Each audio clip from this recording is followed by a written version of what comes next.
Most people don't lose money investing because markets crash. They lose money because they pick the wrong investment vehicle. Index funds, mutual funds, ETFs, hedge funds. Here's what actually matters. These four sound complicated, but they all do one thing. They pool money and invest it for you. The difference is cost, control, risk, and who they're designed for. By the end of this, you'll know exactly which one makes sense for you. But before we get into the details, remember this one core rule. The best investment isn't the smartest one, it's the one you'll stick with for decades. First up, index funds. An index fund is designed to be simple. It doesn't try to be clever, it just tracks a market index like the S&P 500, which represents the 500 largest companies in the US. There's no active manager making genius predictions. The fund just buys all the stocks in the index and holds them. The biggest advantage? The fees are incredibly low. Because there's no high-paid manager to pay, you keep more of your money. You also get instant diversification.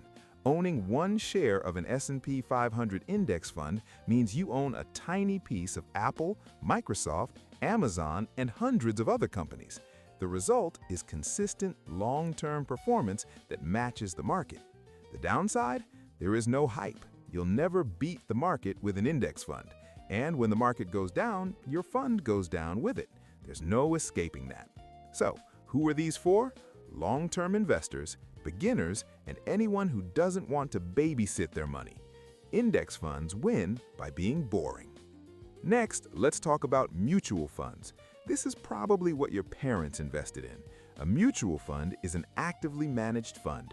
You give your money to a fund manager, a real person whose entire job is to pick the stocks they think will win. The idea is that you're paying for their professional expertise. It's a completely hands-off approach for you. But that expertise comes at a cost. The fees are much higher than index funds because you're paying for salaries, research, and trading. And here's the uncomfortable truth. Historically, the vast majority of these highly paid managers failed to outperform simple, low-cost index funds over the long run. They're also less tax efficient because all that buying and selling can create taxable events for you. Mutual funds are still common in employer retirement plans and can be a fit for people who truly want professional guidance and are willing to pay for it.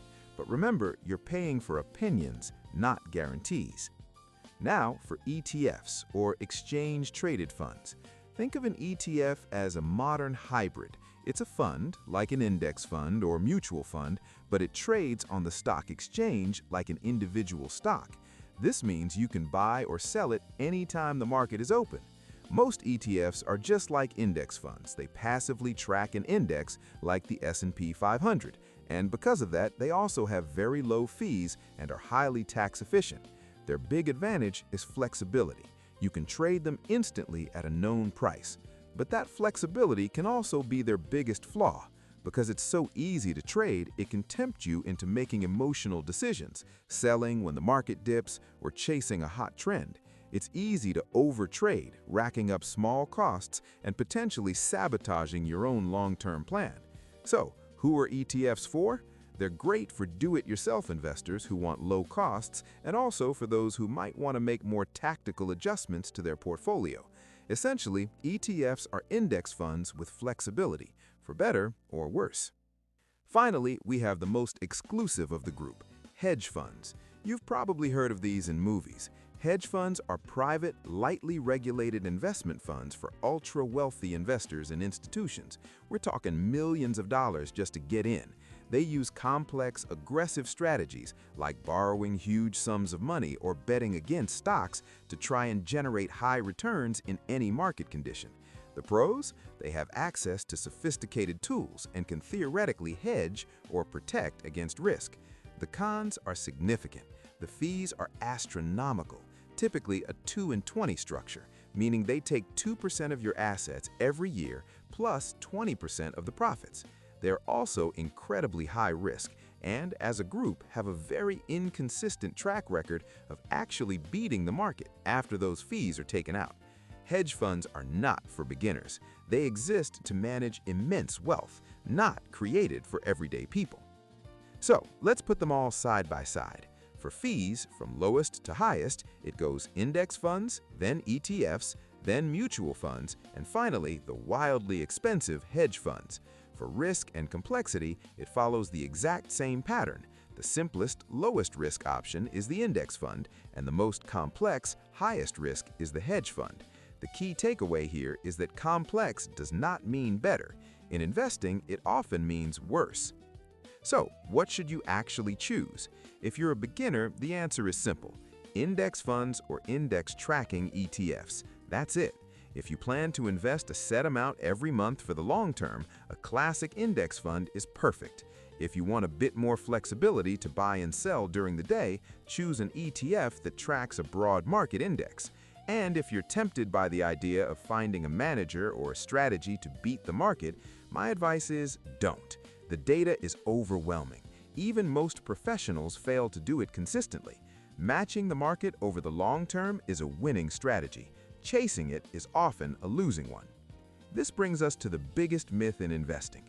People think rich investors use secret, complicated funds that the rest of us don't have access to. But that's just not how most wealth is built. Most wealth is built with simple, boring funds held for a very long time. So, here's your action plan. It takes 30 seconds to understand. First, pick one broad index fund or ETF, something that covers the entire US stock market or even the global market. Second, invest consistently, every month automatically. Third, ignore the noise, the news, the hype, the fear. Let time and compounding do the heavy lifting. The system works if you don't sabotage it. In the end, index funds, mutual funds, ETFs, and hedge funds aren't competing secrets. They're just tools for different people with different goals. For most of us, the goal is long-term growth. So choose the simplest, cheapest tool you can stick with, and you'll outperform most investors without even trying.